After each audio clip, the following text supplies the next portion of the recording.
ನಮಸ್ಕಾರ ದೊಡ್ಡ ಮಂದಿಗೆ ಬರ್ರಿ. ಅವನು ಇವತ್ತು ಟಾರ್ಗೆಟ್ ಐತಿ 2200 ರೂಪಾಯಿ ಮಾಡಬೇಕು. ಇವತ್ತು ನೋಡಿದ್ರೆ ಆಲ್ರೆಡಿ ಈ ವಾರದಾಗ 4ನೇ ದಿನ ನಂದು ನೋಡಿದ್ರೆ ಬರೀ 4000 ಆಗೈತಿ. ಇವತ್ತು ಏನು ಮಾಡಿ 2200 ಬಡ್ಡೇಬೇಕು ಅವನು.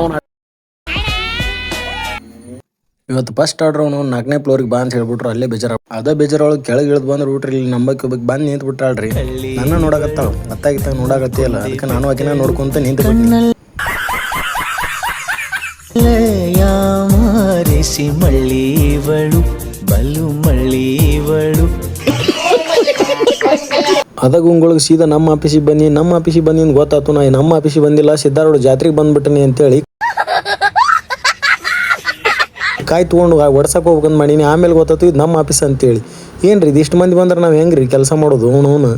ಅವನು ಯಾವಲ್ಲಿ ಇಲ್ದಾರ ಇವತ್ತು ಬಂದ್ಬಿಟ್ರೆ ಡ್ಯೂಟಿಗೆ ಎಲ್ಲರೂ. ಮಧ್ಯಾಹ್ನ ಆಗಲಿಲ್ಲ, ಕರೆಕ್ಟಾಗಿ ಮಧ್ಯಾಹ್ನ 650 ರೂಪಾಯಿ ಅಷ್ಟಾಯಿತು. ಸಾಯಂಕಾಲ ಬಂದು ಟ್ರೈ ಮಾಡಿ 2200 ರೂಪಾಯಿ ಮಾಡ್ಬೇಕಂತ ರಾತ್ರಿ 1 ಗಂಟೆ ತನೂ ಹೊಡೆದ್ವಿ. ಇವತ್ತು ಆಗಲಿಲ್ಲ. 1933 ರೂಪಾಯಿ ಅಷ್ಟಾಗೈತಿ. 1933 ರುಪೀಸ್ ಅಷ್ಟಾಗೈತಿ. ಎಲ್ಲ ಸೇರಿ ನಾಳೆ ಪೂರ್ತಿ ಕ್ಲಿಯರ್ ಮಾಡಿಬಿಡು. 2400 ರೂಪಾಯಿ ನಾಳೆ ಇಟ್ಟು